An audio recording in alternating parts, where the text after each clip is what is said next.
Hello, hi guys, it's Aswat here again, and this time I'm going to review the movie Shin Godzilla, which is the newest Godzilla movie for 2016, and this one is made by the Japan company Toho, um, and is directed by a famous anime director. I don't know the name, but he directed Neo Evangelion. um, so yeah, let's go into this review.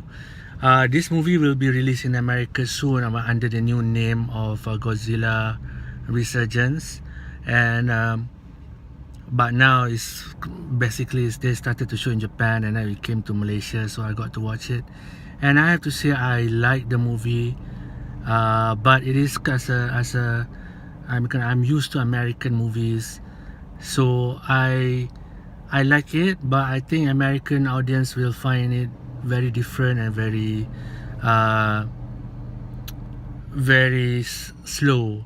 Uh, for anybody who's watching this is who's expecting to see something very action packed, very fast, the American style, very fast cut or dramatic music all over the place.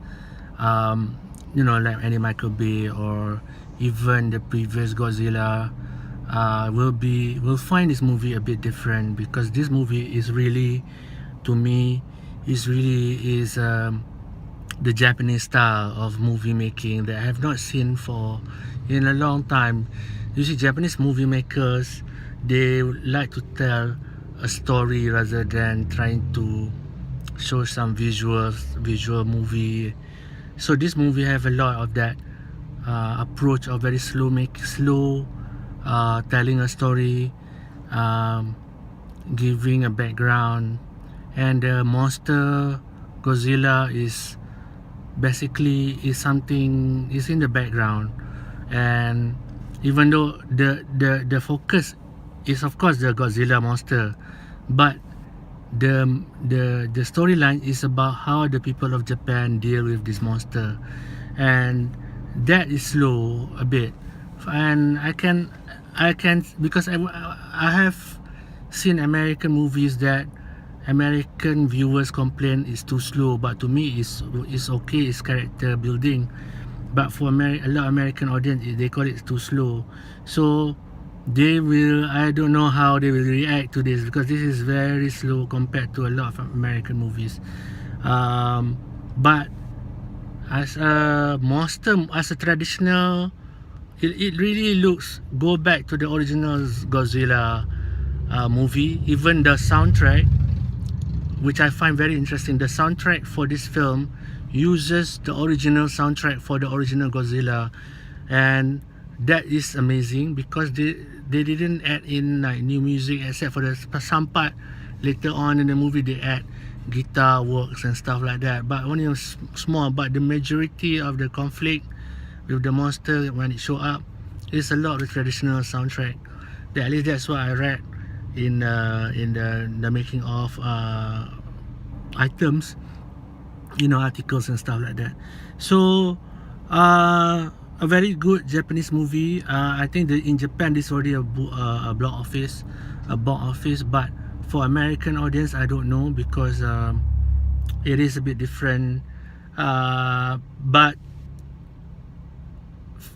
to me, even though I'm not used to this style for a long time, I mean, a lot of what we watch today is being what I watch personally has been American movies, and has been that kind of fast-paced kind of approach.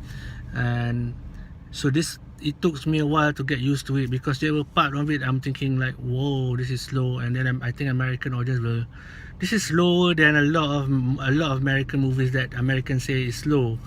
So I don't know how we react, but it's not important how Americans react. I think the background also, they wanted to the Toho, the Japanese audience still did not like the Godzilla that Gareth Edwards did, even though it's a lot better than the previous American version, but this is more style of Japan, approach to the monster movie. So I like it, interesting. Very hard to give a score, but I would give it a 7. I know because as a fan, I'm used to American movies. Even though I respect that they go back to the Japanese style, it's not an all-out action movie as a as a monster movie, but it's realistic in terms like what will happen if a monster showed up in Japan and caused a lot of this havoc. So there's a lot like a news clippings, news coverage style of disaster movie. It's more like disaster movie in certain places, and that makes it a lot different. And it's interesting to see other cultures, rather than just watching American movies. You watch other movies made by other countries and see their different approach. So it's always a interesting thing. So that's why my review for this is 7 out of 10, meaning it's not a bad movie. You might not get used to it, but I think it's a modern day classic, especially for the Japan culture. Yeah, that's my review for Shin Godzilla. Definitely have to watch it to experience yourself, because it's quite unique, quite different from a lot of other movies. Anyway, that's my review, and thank you guys for watching. Hopefully you catch this movie when it comes out in wherever you are. And thank you. Leave your comment, and thank you for watching, guys. Bye. Peace.